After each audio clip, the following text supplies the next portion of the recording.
और सीधे आपको ले चलेंगे फरीदाबाद, जहां पर प्रधानमंत्री नरेंद्र मोदी इस वक्त संबोधित कर रहे हैं। पूरे विश्व का श्रद्धा भाव है, लेकिन मैं एक भाग्यवान व्यक्ति हूं। पिछले कितने ही दशकों से पूज्य अम्मा का स्नेह, पूज्य अम्मा का आशीर्वाद मुझे अविरत मिलता रहा है। मैंने उनके सरल मन और मातृभूमि के प्रति विशाल विजन को महसूस किया है, और इसलिए मैं कह सकता हूं कि जिस देश में ऐसी उदार और समर्पित आध्यात्मिक सत्ता हो, उसका उत्कर्ष और उत्थान सुनिश्चित है। साथियों, हमारे धार्मिक और सामाजिक संस्थानों द्वारा शिक्षा, चिकित्सा से जुड़ी जिम्मेदारियों के निर्वहन की यह व्यवस्था एक तरह से पुराने समय का पीपीपी मॉडल ही है। इसे पब्लिक प्राइवेट पार्टनरशिप तो कहते ही हैं, लेकिन मैं इसे परस्पर प्रयास के तौर पर भी देखता हूं। राज्य अपने स्तर से व्यवस्था खड़ी करते थे, बड़े बड़े विश्वविद्यालयों के निर्माण की में भूमिका निभाते थे, लेकिन साथ ही धार्मिक संस्थान भी इसका एक महत्वपूर्ण केंद्र होते थे। आज देश भी ये कोशिश कर रहा है कि सरकारें पूरी निष्ठा और ईमानदारी से मिशन मोड में देश के स्वास्थ्य और शिक्षा क्षेत्र का कायाकल्प करें। इसके लिए सामाजिक संस्थाओं को भी प्रोत्साहन दिया जा रहा है। प्राइवेट सेक्टर के साथ पार्टनरशिप करके प्रभावी पीपीपी मॉडल तैयार हो रहा है। मैं इस मंच से आह्वान करता हूं, अमृता हॉस्पिटल का एक प्रकल्प देश के दूसरे सभी संस्थाओं के लिए भी एक आदर्श बनेगा, आदर्श बन के उभरेगा। हमारे कई दूसरे धार्मिक संस्थान इस तरह के इंस्टीट्यूट चला भी रहे, कई संकल्पों पर काम कर रहे हैं। हमारे प्राइवेट सेक्टर पीपीपी मॉडल के साथ साथ स्पिरिचुअल प्राइवेट पार्टनरशिप की वो भी आगे बढ़ा सकते हैं। ऐसी संस्थाओं का संसाधन उपलब्ध करवाकर उनकी मदद कर सकते हैं। साथियों, समाज के हर वर्ग, हर संस्था, हर सेक्टर के प्रयास का नतीजा होता है। ये हमने कोरोना के इस काल में भी देखा है। इसमें भी जो स्पिरिचुअल प्राइवेट पार्टनरशिप रही है, आज उसका मैं विशेष रूप से जिक्र करूंगा। आप सभी को ध्यान होगा कि जब भारत ने अपनी वैक्सीन बनाई थी, तो कुछ लोगों ने किस तरह का दुष्प्रचार करने की कोशिश की थी। इस दुष्प्रचार की वजह से समाज में कई तरह की अफवाहें फैलने लगी, लेकिन जब समाज के धर्मगुरु, आध्यात्मिक गुरु एक साथ आए, उन्होंने लोगों को अफवाहों पर ध्यान न देने को कहा और उसका तुरंत असर भी हुआ। भारत को उस तरह की वैक्सीन हेसिटेंसी का सामना नहीं करना पड़ा जैसा अन्य देशों को देखने को मिला। आज सबका प्रयास की यही भावना है, जिसकी वजह से भारत दुनिया का सबसे बड़ा वैक्सीनेशन कार्यक्रम सफलतापूर्वक चला पाया। साथियों, इस बार लाल किले से मैंने अमृत काल के पंच प्राणों का एक विजन देश के सामने रखा है। इन पंच प्राणों में से एक है गुलामी की मानसिकता का संपूर्ण त्याग। इसकी इस समय देश में खूब चर्चा भी हो रही है। इस मानसिकता का जब हम त्याग करते हैं तो हमारे कार्यों की दिशा भी बदल जाती है। यही बदलाव आज देश के हेल्थ केयर सिस्टम में भी दिखाई दे रहा है। अब हम अपने पारंपरिक ज्ञान और अनुभवों पर भी भरोसा कर रहे हैं, उनका लाभ विश्व तक पहुंचा रहे हैं। हमारा आयुर्वेद, हमारा योग आज एक विश्वसनीय चिकित्सा पद्धति बन चुका है। भारत के इस प्रस्ताव पर अगले वर्ष पूरा विश्व इंटरनेशनल मिलेट ईयर मनाने जा रहा है। मोटा धान, मेरी अपेक्षा रहेगी कि आप सभी इस अभियान को भी इसी तरह आगे बढ़ाते रहें, अपनी ऊर्जा देते रहें। साथियों, स्वास्थ्य से जुड़ी सेवाओं का दायरा केवल अस्पतालों, दवाओं और इलाज तक ही सीमित नहीं होता है। सेवा से जुड़े ऐसे कई कार्य होते हैं जो स्वस्थ समाज की आधारशिला रखते हैं। उदाहरण के लिए, स्वच्छ और शुद्ध पानी तक सामान्य से सामान्य नागरिक की पहुंच, ये भी ऐसा ही महत्वपूर्ण विषय है। हमारे देश में कितनी ही बीमारियां केवल प्रदूषित पानी से ही पैदा होती रही है।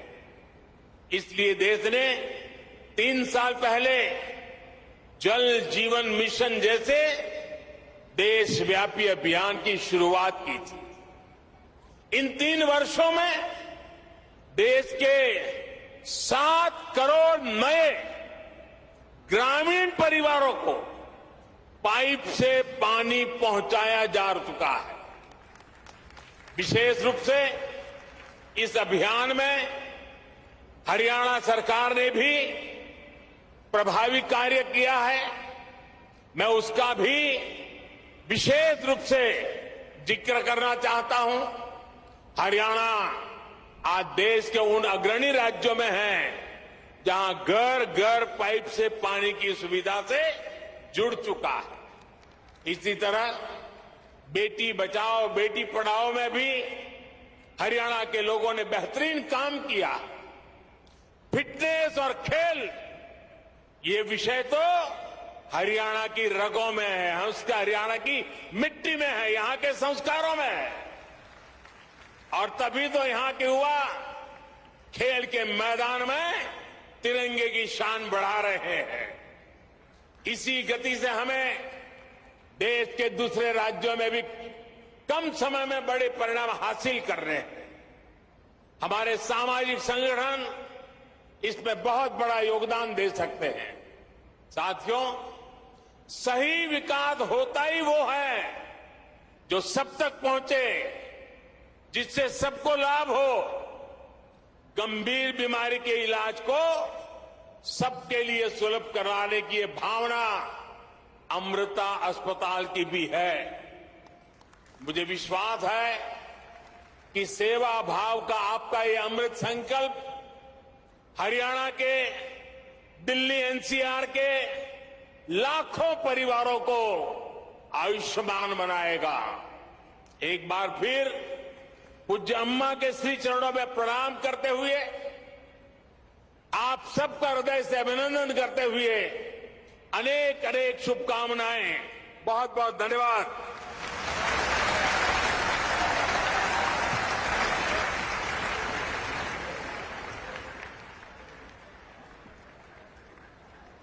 माननीय प्रधानमंत्री जी, आपके इन प्रेरणादायी एवं चिंतनशील वचनों के लिए आपका अतिशय धन्यवाद। आपने सच कहा कि आध्यात्म को पुनर्जागृत करने वाली हमारी अम्मा एवं राजनीति को नई दिशा एवं ऊंचाई देने वाले आप जब आप दोनों का साथ और सानिध्य हो जाएगा तो भारत सच में विश्व गुरु बनने की तरफ अग्रसर हो जाएगा। वास्तव में ये दो दिव्यताओं के एकात्म का साक्षी पल है और जिसके साक्षी बने आप सब। हम एक बार प्रधानमंत्री नरेंद्र मोदी को सुन रहे थे आप। अमृता अस्पताल का उद्घाटन करते वक्त उन्होंने कहा कि सेवा से स्वस्थ समाज की आधारशिला रखी जा सकती है। सबके प्रयास की भावना से देश आगे बढ़ रहा है। तो ये बड़ी सेहत की सौगात हरियाणा को देते हुए यहाँ पर प्रधानमंत्री उन्होंने कहा कि अमृता अस्पताल जो है आने वाले वक्त में मील का पत्थर साबित होगा। चौटाला जी का, लोकसभा सांसद एवं केंद्रीय ऊर्जा एवं भारी उद्योग राज्य मंत्री श्री कृष्णपाल गुर्जर जी का, कि इस मंगल अवसर पर आप हमारे सहभागी बने। और इस बीच रांची में जो छापेमारी चल रही थी उसमें ईडी का बड़ा खुलासा हुआ है। अवैध खनन मामले में ये छापेमारी सुबह से ही जारी है। हमने आपको पल पल की अपडेट दी थी। इस पूरे मामले में अब नया अपडेट सामने आया है जिसमें छापेमारी के दौरान AK-47 मिली है। 2 AK-47 पाई गई हैं छापेमारी के दौरान। रांची में ईडी की बड़े छापेमारी खनन घोटाला मामले में प्रेम प्रकाश के घर पर 2 AK-47 बरामद की गई हैं। उसकी तस्वीरें हम आपको दिखा रहे हैं। यही वो 2 हथियार हैं। प्रेम प्रकाश CM सोरेन के करीबी बताए जाते हैं। उन्हीं के घर से ये 2 AK-47 बरामद की गई हैं। छापेमारी के दौरान पाई गई हैं ये दोनों AK-47। तस्वीर आप देख सकते हैं अलमारी में ये AK-47 रखी हुई। सत्यजीत हमारे साथ जुड़े हैं तमाम जानकारी के साथ। सत्यजीत, AK-47 घर में रखी हुई है, छापेमारी के दौरान पाई जा रही है, क्या जानकारी मिल रही है और अपने बचाव में प्रेम प्रकाश क्या कह रहे हैं, क्यों रखी हुई थे हथियार? देखिए, चौंकाने वाली जानकारी सामने आई है और इस वक्त हम लोग उसी रेसिडेंस के सामने, रेंटेड हाउस है प्रेम प्रकाश श्रीवास्तव का। ये हरमू हाउसिंग कॉलोनी है जहां पे ये आपको जो है बरामदगी हुई है, रिकवरी यहीं से हुई है AK-47 की। और इसे जो है ईडी ऑफिशियल्स जो अभी लोकेशन पे थे उन्होंने ये कंफर्म किया है कि हाँ जो है रिकवरी हुई है। तो जाहिर तौर पे ये चौंकाने वाला खुलासा है। और अभी तक मनी लॉन्ड्रिंग का ही जो एंगल था, तो एक नया डायमेंशन जांच में ऐड हो जाएगा। ये अवैध हथियार, अगर ये हथियार जो है अवैध है, जब जाहिर तौर पे अगर AK-47 है तो इसका लाइसेंस जो है नॉर्मली नहीं दिया जाता, अमूमन नहीं दिया जाता है आर्मी ऑफिशियल्स को छोड़ के। तो ये कहीं ना कहीं ट्रबल माउंट कर रहा है, जो पूरा एक नया डायमेंशन तो ऐड कर ही रहा है पूरे जांच में। जिस तरह से ताबड़तोड़ छापेमारी हुई यहाँ पे मई महीने से, पहले जो है ब्यूरोक्रेट पूजा सिंघल के यहाँ, फिर उनके CA के यहाँ से बड़ी बरामदगी 19 करोड़ रुपए का जो है दृश्य उन लोग देखा गया। और उसी में जब इन्वेस्टिगेशन आगे बढ़ रहा था, साइमल्टेनियस रेट जो है वो पड़ते रहे। जो भी पावर कॉरिडोर्स में, जिनको पावर ब्रोकर कहा जाता है, या जो कहा जाता है कि हेल्म्स ऑफ अफेयर्स पे बैठे हुए हैं, उनके जो करीबी थे, या फिर आप समझ लें कि सत्ता पे जो काबिज लोग हैं उनके जो करीबी थे, सोरेन फैमिली के करीबी थे। गिरफ्तारियां लगातार ताबड़तोड़ हुई संथाल परगना से। उनके जो MLA रिप्रेजेंटेटिव थे उनको जो है ईडी ने अरेस्ट किया। उसके अलावा जो उनके प्रेस एडवाइजर थे उनसे पूछताछ हुई थी। और उसके बाद जो है ईडी ने ऑफिशियल नोट एक दिया था जिसमें कहा था कि यहाँ पे इलीगल माइनिंग का कारोबार 100 करोड़ से ज्यादा का है। 36 करोड़ रुपया फ्रीज भी किया गया था। ठीक है। और उसी दौरान विशाल चौधरी, मैं लौटूंगी आपके पास। निशिकांत दुबे जी हमारे साथ जुड़ गए हैं। निशिकांत जी, देखिए, मामला तो अवैध खनन से जुड़ा हुआ था, लेकिन अब AK-47 घर से मिल रही है। ये अवैध खनन जो है, अवैध खनन का ही ये पार्ट है मैडम। वो आतंकवादी गतिविधियां, नक्सलवादी गतिविधियां वहाँ हावी हैं। NIA ने कई एक रेड की हुई थी ऑलरेडी, और NIA उनके सरगना तक पहुंचने की कोशिश कर रही थी। और अब जिस तरह से ये प्रेम प्रकाश, अमित अग्रवाल और मुख्यमंत्री हेमंत सोरेन के संबंध है, ये दिखाता है कि ये स्टेट स्पॉन्सर्ड जो है आतंकवादी गतिविधियां, इलीगल माइनिंग, नक्सलवादी गतिविधियां चलती थी। AK-47 पकड़ाना कोई छोटी मोटी घटना नहीं है। और पूरे रांची से लेके पूरे देश में ये पता है कि प्रेम प्रकाश ही डिस्ट्रिक्ट कलेक्टर के ट्रांसफर करता है, SP के ट्रांसफर करता है, सेक्रेटरीज के ट्रांसफर करता है, बालू की दलाली करता है, गिट्टी की दलाली करता है, दारू की दलाली करता है, मिड डे मील स्कीम में है। तो आप इसको क्या कहेंगे? इसीलिए AK-47 पकड़ाना तो ये बड़ी बात है, आश्चर्यजनक बात है कि AK-47 पकड़ाया है। लेकिन खुशी की बात केवल इतनी है कि NIA को जो है उसका सरगना मिल गया। और ये वहां तक जब जाएगा तो जांच जो है अब इसको एनआईए को जो है करना पड़ेगा, और एनआईए जब जांच करेगी तो सब पता चलेगा। निशिकांत जी, कहीं ना कहीं जब इस तरह की रेड पड़ती है तो भनक लग जाती है, चीजें इधर उधर कर दी जाती हैं। क्या वजह आप मान रहे हैं कि AK-47 डिस्पोज नहीं कर पाए, घर पे ही पाई गई? इसमें है कि सैया भय कोतवाल तो डर काहे का। तो जब पूरी सरकार ही झारखंड में प्रेम प्रकाश चला रहा था तो उसके यहाँ कौन AK-47 पकड़ा था? अब AK-47 पकड़ा है, जब ईडी गई तो AK-47 मिला है। साथ ही अब आपने जिस तरीके से ट्वीट किया है, आखिर अगस्त क्रांति की शुरुआत होगी, यानी कि यहां से अभी सिर्फ मामला शुरू हुआ है, आगे कई और तय तक जाना बाकी है। आप समझे ना कि ईडी जो है माइनिंग घोटाले से जाते जाते AK-47 किसी के घर में पकड़ा जाए। कैश तो पकड़ाया था पहले ही, 20 करोड़ रुपया सेक्रेटरी पूजा सिंघल के सीए के यहाँ पकड़ा गया, फिर इसके विधायक प्रतिनिधि के यहाँ पैसा पकड़ा गया, कैश में ये काम कर रहे थे। जो इलीगल माइनिंग थी वो पकड़ाया, क्रेशर बंद हुआ। लेकिन अब AK-47 जब पकड़ा गया तो अब क्या कहेंगे? इससे भी ज्यादा जो है डूब मरने वाली कोई स्थिति है किसी सरकार के लिए। यदि नैतिकता होगी हेमंत सोरेन में तो इमीडिएट उसको इस्तीफा देना चाहिए। इस्तीफे की मांग आप यहाँ पर कर रहे हैं, लेकिन इसके साथ ही पूजा सिंघल से ये मामला शुरू हुआ था निशिकांत जी, और अब आप कह रहे हैं कि झारखंड के लिए एक नए सवेरे की शुरुआत हुई है। जिस तरीके से एक एक करके ये तमाम चीजें अब सामने आ रही हैं, उनके घर से 2 AK-47 का बरामद होना, आप कह रहे हैं कि एनआईए जांच में अब दूध का दूध पानी का पानी हो जाएगा, और एक नहीं कई और अहम नाम। क्या आप कुछ और नाम लेना चाहेंगे यहाँ पर? नहीं, नाम लेने की आवश्यकता नहीं है। एनआईए इसकी जांच करेगी और ये जांच जो है मुख्यमंत्री तक जाएगी, ये मैं आपको कर। इसके लिए किसी टीम का गठन किया जाएगा, जांच कोई कमेटी बनाई जाएगी, क्या किया जाए? ईडी ने पकड़ा है ना इसको, मुझे लगता है कि ईडी स्वाभाविक तौर पर इसको एनआईए AK-47 का मामला तो एनआईए ही देखेगी ना। इस देश में और कोई दूसरी संस्था तो है नहीं, तो एनआईए मुझे लगता है केस रजिस्टर करेगी और जांच आगे बढ़ेगी। लेकिन 2 और बड़े नाम इस पूरे मामले से जुड़े हुए हैं, वहां पर किस तरीके की आपको लगता है कि आज जैसे कि 2 AK-47 मिली है, वहां पर भी इसी तरह की कुछ आपराधिक गतिविधियों से जुड़ा हुआ मिल सकता है?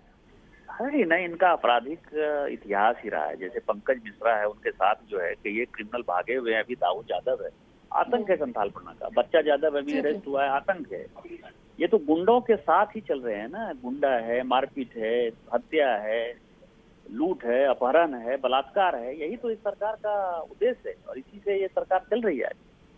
ठीक है निशिकांत जी, बहुत बहुत शुक्रिया हमारे साथ जुड़ने के लिए, तमाम बातचीत के लिए। प्रेम प्रकाश जो कि उनके घर पर सुबह से ही ईडी की रेड जारी है। मुनीश पांडे मेरे सहयोगी जुड़ गए हैं। मुनीश, क्या संबित पात्रा इस वक्त प्रेस कॉन्फ्रेंस कर रहे हैं? कि बौखलाहट आम आदमी पार्टी में विगत कुछ दिनों से देखने को मिल रहा है, इसमें किसी प्रकार का संशय और दोमत नहीं है कि मनीष सिसोदिया जी को लेकर आम आदमी पार्टी घिरी हुई नजर आ रही है।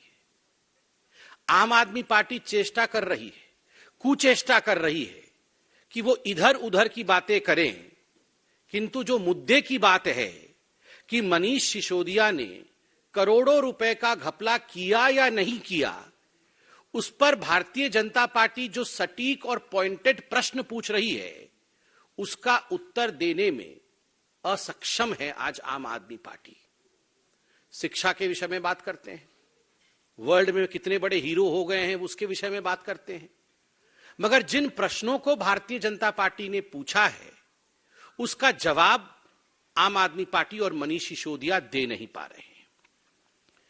हमने भी तय किया है कि हम प्रश्न पूछेंगे और एक्सपोजे करेंगे। Manish ji, here is a challenge to you. एक बात मनीष सिसोदिया जी, डायरेक्टली आपको हम बता दें कि you have no escape path. आप बच नहीं सकते, क्योंकि भ्रष्टाचार के विरोध लड़ाई करना और भ्रष्टाचारियों को अंजाम तक पहुंचाना यह देश के संविधान का दायरा है, और आपने भ्रष्टाचार किया है, इसका सबूत मौजूद है, जांच हो रही है, और किसी प्रकार से भी आपके पास कोई एस्केप रूट नहीं है। इसलिए आप इधर उधर की बात ना करिए, जो प्रश्न हम पूछेंगे उसका जवाब दीजिए। मनीष जी, क्या यह हकीकत नहीं है कि जब दिल्ली एक्साइज पॉलिसी आप लेकर आए थे, उससे पहले एक कमेटी गठित की गई थी कमिटी ने एक रिपोर्ट सबमिट किया था और ये कमिटी में 3 सदस्य थे। The composition of the committee being Shri Ravi Dhawan, जो उस समय तत्कालीन कमिश्नर एक्साइज के थे GNCTD के, और श्री संजीव कुमार डेप्यूटी कमिश्नर, और Shri Anand Tiwari additional commissioner trade and taxes GNCTD। और ये रिपोर्ट सबमिट किया था कमिटी ने। ये रिपोर्ट आज हम लेके आए हैं आपके सामने।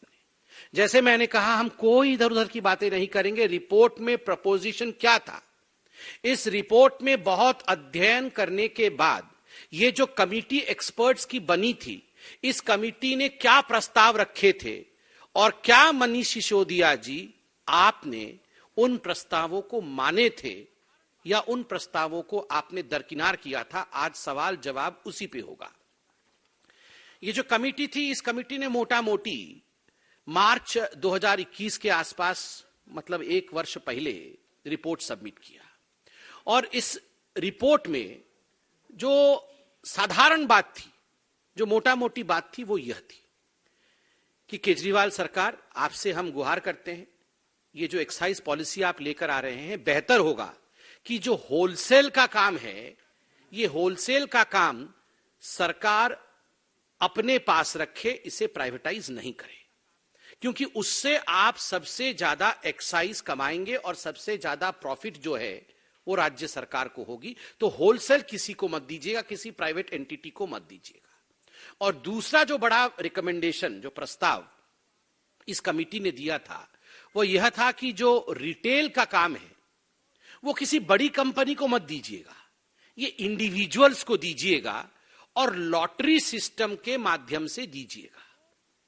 लॉटरी निकालिएगा। एक, अगर आपको किसी जगह 50 लोगों का लॉट करना है तो आप रिक्वेस्ट करिएगा, इनवाइट भेजिएगा, इनविटेशंस आएंगे। 100 लोगों का इनविटेशन आता है, 100 लोगों का प्रस्ताव आता है, लॉटरी निकालिए, उसमें से 50 लोगों को आप दे दीजिए, इंडिविजुअल्स को देना है। तो 2 मुख्य रिकमेंडेशन, होलसेल का काम मनीष जी आप सरकार के पास रखिएगा, प्राइवेट को मत दीजिएगा। और दूसरा, जो रिटेल का काम है वो इंडिविजुअल्स को दीजिएगा, बड़ी कंपनी को नहीं दीजिएगा। मैं उसको अब तकनीकी भाषा में जो लिखा है वो भी पढ़ के सुना देता हूं। 1.1.1 तकनीकी भाषा में कमिटी ने कहा, IMFL trade should be revamped by bringing the entire wholesale operation under the government entity. The model to be followed should be similar to the one as followed in the state of Karnataka, where KSBCL, Karnataka State Beverages Corporation Limited, is fully government-owned wholesale corporation. The committee also strongly recommends that the corporation must function in an extremely asset-light manner, etc., etc. मैं पूरा नहीं पढ़ रहा हूं, मगर जो मुख्य विषय है कि ये होलसेल का काम दूसरे राज्यों में भी, कर्नाटक का उन्होंने उदाहरण दिया कि यह सरकार ने अपने पास रखा है, इसलिए इसको प्राइवेटाइज मत करिएगा, उससे आपको ज्यादा बेनिफिट होगा। It should be under the government entity. Manish ji, प्रश्न नंबर 1, क्या आपने इस रिकमेंडेशन को, जो कमिटी ने रिकमेंडेशन दिया था, उस रिकमेंडेशन को आपने माना? क्या होलसेल का काम आपने सरकार के पास रखा? नहीं रखा। आपने इसे प्राइवेट प्लेयर्स को दिया और उसके कारण बाद में जो हुआ वो हम सब जानते हैं। और बंधुगण, ये जो प्राइवेट प्लेयर्स को दिया मनीष सिसोदिया और अरविंद केजरीवाल ने, ये होलसेल का काम, यह भी बिना टेंडर किए दिया। कोई टेंडर प्रोसेस फॉलो नहीं किया, बस यारों को दे दिया। रेबड़ी बट रही थी, तुम मेरे यार हो, ये ले जाओ। और बिना पब्लिक नोटिस के दिया, कोई नोटिस भी नहीं इशू किया कि हम इस प्रकार से एक प्रस्ताव चाहते हैं, जो जो इसके लिए एलिजिबल हैं आप प्रस्ताव लाइए, हम उस प्रस्ताव में से सबसे ठीक प्रस्ताव को टेंडर देंगे या होलसेल का यूनिट देंगे। ये सब कुछ नहीं किया। बिना टेंडर के, बिना पब्लिक नोटिस के अपने यारों को होलसेल का काम दे दिया, सरकार के पास नहीं रहा। प्रश्न नंबर 1, क्या सरकार के पास रखा और रखा नहीं तो रिकमेंडेशन के बावजूद क्यों नहीं रखा? दूसरा, जो दूसरा रिकमेंडेशन था वो रिटेल को लेकर था। जैसे मैंने आपको बताया था, उन्होंने कहा था रिटेल का काम बड़ी बड़ी कंपनियों को नहीं देके इंडिविजुअल्स को देना है और लॉटरी के माध्यम से देना है। इसमें बड़े अच्छे तरीके से उन्होंने समझाया है 1.3.1 में। The focus should be on preventing any monopolistic tendencies in the liquor trade, and therefore not only there should be a regular rotation of licensees, but also the licensees should be granted to only eligible individuals who fulfill a certain criteria, so that there is little scope for proxy ownership or control that is gained through operation of companies and firms with dummy directors or partners. बड़े स्पष्ट रूप से उन्होंने कहा कि अगर आप individuals को देते हैं तो यह फायदा है, इंडिविजुअल्स को नहीं देकर बड़ी कंपनी को देंगे तो क्या नुकसान है, यह भी कमिटी ने कहा। कमिटी ने क्या कहा? The drawbacks of this model, मतलब बड़ी बड़ी कंपनियों को देने से जो ड्रॉबैक है उसको बड़ी कंपनियों के लिए उन्होंने कहा है लाइसेंस टू लिमिटेड एंटिटीज। अगर इंडिविजुअल्स को नहीं देकर लिमिटेड एंटिटीज को देंगे तो नुकसान होगा। The drawbacks of this model are that there is highly prone to cartelization and market capture by limited number of licensees. Cartelization हो जाएगा, करप्ट लोगों का ग्रुप बन जाएगा और मार्केट कैप्चर हो जाएगा।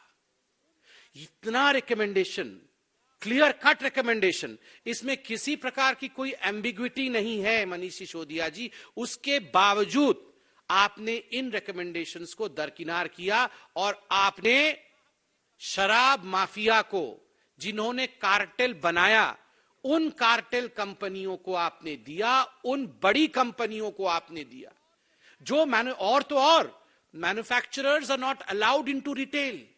जो मैन्युफैक्चरर्स हैं वो रिटेल में नहीं आ सकते हैं।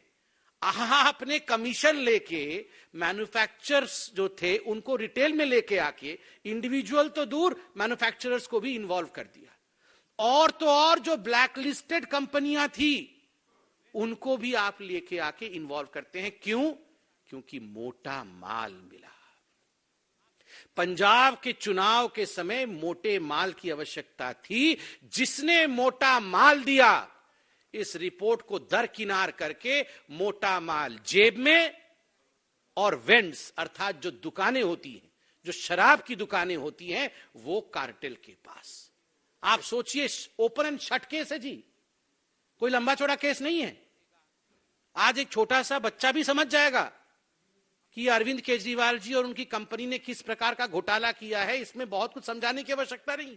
आपने ये कमेटी क्यों बनाई थी? ये कमेटी बनी थी रिकमेंडेशन देने के लिए कि सबसे बढ़िया एक्साइज पॉलिसी क्या होगा जिससे कि दिल्ली सरकार का आय बढ़ेगा। आप तो बोल रहे थे हमने तो कमाल कर दिया जी, हम तो ऐसे एक्साइज पॉलिसी लेके आए हैं, हमारी तो नौगुनी जो है इनकम बढ़ जाएगी। वर्ल्ड का बेस्ट है सब कुछ, तो इनका वर्ल्ड का बेस्ट ही होता है। इनका वर्ल्ड का दूसरा नंबर कुछ होता ही नहीं है, ये वर्ल्ड का सबसे बेस्ट ही होता है सब कुछ। अरविंद केजरीवाल जी जो भी करते हैं वो वर्ल्ड का बेस्ट होता है, दुनिया का नंबर 1। ये दुनिया की नंबर 1 एक्साइज पॉलिसी आप रिकमेंडेशन फॉलो नहीं कर रहे थे, ऐसा क्यों किया आपने? सबसे महत्वपूर्ण विषय इसमें आगे मैं आने वाला हूं। आप देखिए, ये जो रिटेल का काम दिया गया, इस रिटेल के काम में